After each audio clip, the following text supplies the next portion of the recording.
الحمد لله رب العالمين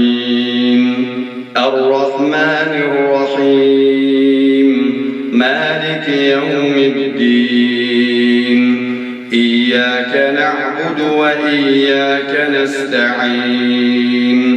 اهدنا الصراط المستقيم صراط الذين أنعمت عليهم غير المغضوب عليهم ولا الضالين.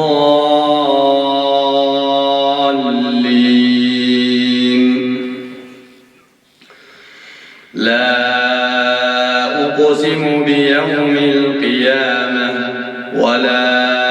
أقسم بالنفس اللوامة أيحسب الإنسان أن لن نجمع عظامه بلى قادرين على أن نسوي بنانه بل يريد الإنسان ليفجر أمامه يسأل أيان يوم القيامة فإذا برق البصر وخسف القمر وجمع الشمس والقمر يقول الإنسان يومئذ أين المفر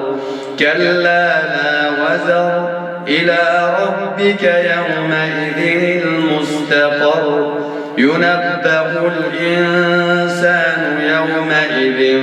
بما قدم وأخر بل الإنسان على نفسه بصيرة ولو ألقى معاذيره لا تحرك به لسانك لتعجل به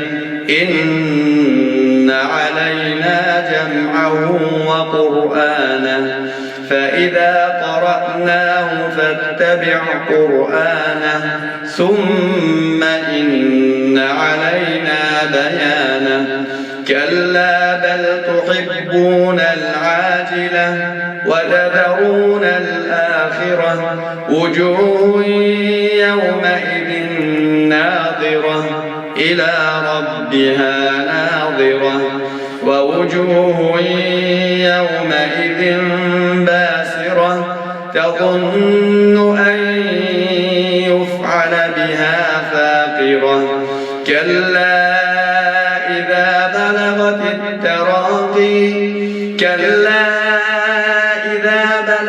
التراقي وقيل من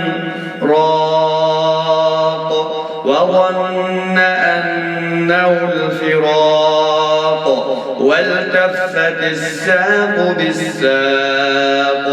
إلى ربك يومئذ المساق فلا صدق ولا صلى ولكن كذب وتولى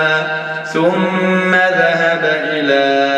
أهله يتمطى أولى لك فأولى ثم أولى لك فأولى أيحسب الإنسان أن يترك سدى ألم يك نطفة من مني يمنى ثم كان علقة فخلق فسوى فجعل منه الزوجين الذكر والأنثى أليس ذلك بقادر على أن يحيي الموتى